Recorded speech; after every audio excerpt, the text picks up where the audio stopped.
Growing up in Lexington, Massachusetts, meant that we didn't just demonstrate patriotism on the 4th of July.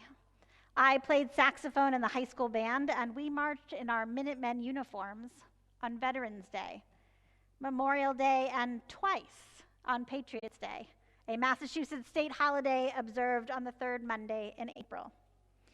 And as some of you know, my love for colonial Massachusetts grew exponentially once I began researching my ancestry. My paternal family tree traces back in America to 1630 and the founding of the Massachusetts Bay Colony. Some of my ancestors marched on the British in 1775.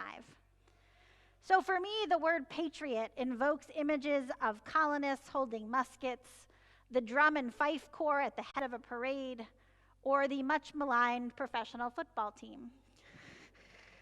But after becoming an adult and moving out of Massachusetts, I discovered that patriot and patriotism have more nuanced definitions and more colorful histories.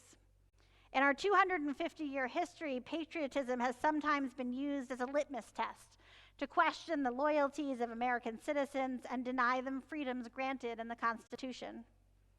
And the word patriot is sometimes used to designate extremist groups who promote racist and anti-Semitic viewpoints while claiming to represent the true American spirit.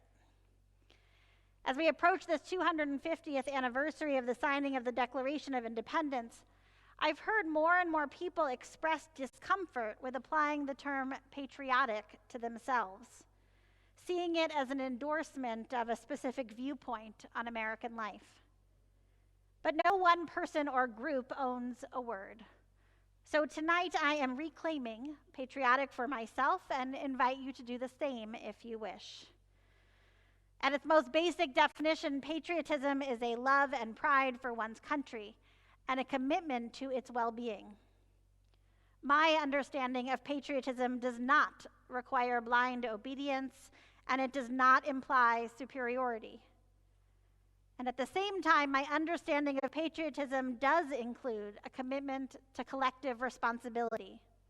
A true patriot wants to see their country achieve the full potential of its shared values.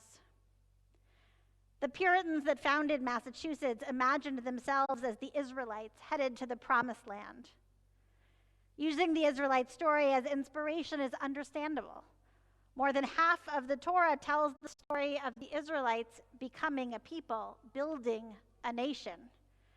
And like the Israelites in the desert, it took the colonists time to draft laws, create communal structures, and to see themselves as a community. And of course, the work of community building is never really done.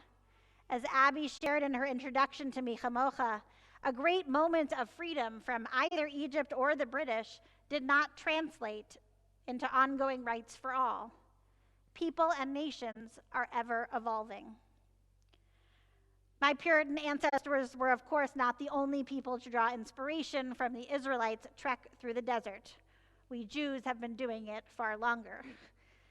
And so when we look in this week's Torah portion, Pinchas, we can find inspiration for this moment in history. Contained in this week's Torah portion is the famous story of the daughters of Zelophehad. These 5 women challenge the inheritance laws just recently given by God to Moses at Sinai, claiming that their father's name will be lost because he had no sons. Because of their courage, the laws of inheritance were forever changed. These laws have evolved many times over since the Torah, but the importance of this story for us today is in the way in which the daughters go about making their challenge. Their methods are best understood in contrast to those of another challenge to the status quo found in Parashat Korach 3 weeks ago. Korach and his allies rebel against Moses' leadership and are punished by the earth, opening a giant pit and swallowing them whole.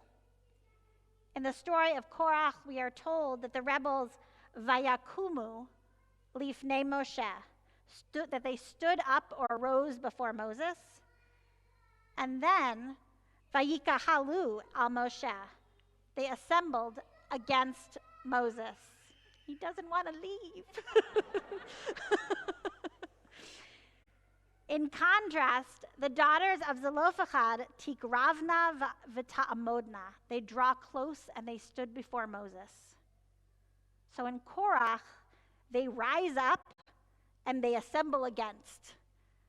And the daughters of Zelophehad draw close and stand before. The difference between these verbs is significant. Korach is forward and aggressive, while the daughters of Zelophehad are purposeful and respectful. Korach yells and derides, where the daughters speak calmly and knowledgeably. If Korach and the daughters were acting today, we might be more likely to apply the term patriot to Korach. He's militant and persuasive. He rallies supporters around him. But I would claim that the daughters of Zelophehad are better models for the kind of patriotism we need more of. They seek to be part of the founding of the Promised Land, but the existing laws leave them on the outside. So they ask for a place at the table, demonstrating their knowledge of the Torah's values and existing laws while advocating that there is a more just way to live. And God declares that the plea of the daughters of Zelophehad is just. In a modern Israeli midrash on this text, Rivka Lubitz imagines that the rabbis ask God, if the daughter's plea is just, why God didn't include the law in the Torah in the first place.